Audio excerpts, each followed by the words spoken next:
Yeah. Playa T, now, let's talk about your new book, Bait and Switch. Yeah. Now, that title alone is deep. You want to know what the book is about. Bait and Switch. Bait and Switch. And then it has a $100 bill on the cover. Serious. So, serious. Serious. Serious business.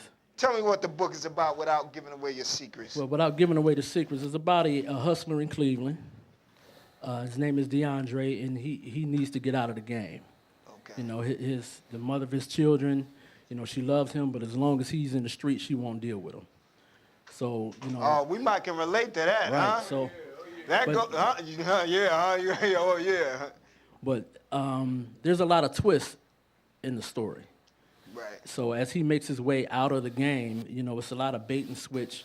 For those in the street, you know, that's the kind game when you set one thing out and it appears to be, then somebody put the switch on you. Right. In on the back end, and I can't give out too much. Well, it seemed like that was a switch from the first book, where the first book was like a mature conversation where you want to raise consciousness about relationships. And now this new book is more crime, drama, you know, streets, you know, hardcore nature. You switched it up on them.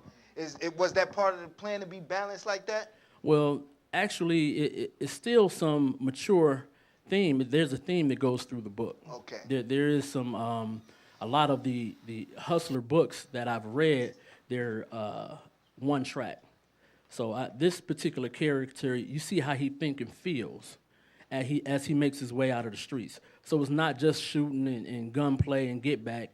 You know, as you get to the end of the story, you begin to see how he thinks and how he feels and how he matures. Right. And he's actually mentored by an older hustler in jail. Oh, is that so right? he has a father-son relationship with this guy, and it's a great story. Any book or any movie you've seen, there's some truth to it somewhere. Right. But this is not something I took from someone's life and put it in a book. This is all fiction out of my mind. So someone's going to read it and say, that's me, and I've got that already. Oh, I know this guy. I know this person.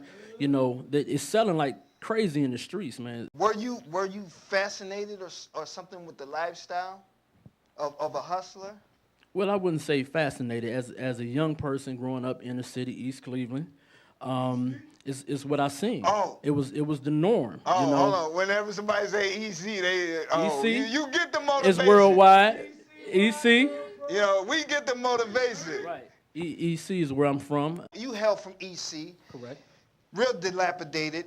A lot of drugs running rampant, crime, you know, right now, and it's just a lot of blight. We got guys like him. We had Philia Thomas. Right. Philia Thomas came from out of there. I'm saying that's why we illuminating guys like this from EC. Now EC, the streets of EC is dilapidated, right? The makeup of EC is dilapidated. You got books like this, right? Real entertaining. But you got some that will want to argue the point like, well, hey, man, you know, what does this do to help build the community when you put out stuff like this? Now, I'm not judgmental. I believe a guy, if he can come with a product of his own and he can move it, that's called industry. That's called capitalism. That's called America. That's right. Okay? That's what that's called. So I don't have no issue with that. We call it Hollywood in the hood. But what do you got to say to detractors that take offense to your work like this? Well, actually, they got to differentiate entertainment from reality. Real quick, my people was in East Cleveland when it was a high-end suburb back in the 60s. Okay. You know, when you had to have 2 incomes, good job, everybody line was manicured. So I grew up in East Cleveland. I seen the transition. Wow, you seen it from how it was. Till now. To the real. Yeah. So I'm the 70s. Okay. I'm born in the 70s, raised in the 80s. So East Cleveland didn't change until like the 80s. Okay.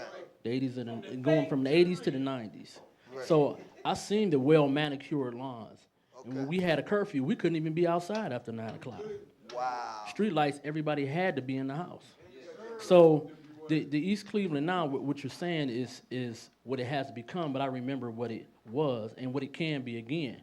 But like you said, with my book, this is not glorifying the streets. It's just painting a picture of reality. What took place in the 80s took place in East Cleveland. You can't deny that it didn't take place. It did. Right. So if I tell a story of someone's life, or if I use a fictional character, these things take place. But if you read the book, the ending is what it's all about.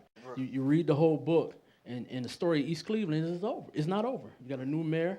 You know, guy I went to school with, a high school friend of mine is a judge, Judge Dawson. Right. We graduated high school together. Is that right? Yeah, that's right. Now, one thing I did notice, you got a huge following. Yes, sir. Crazy. Huge. It's crazy. It's like a cult following all of a sudden. Business. It's like a cult following. It's like everybody Is want that it. right? I'm very appreciative of everybody who support, everybody who bought it.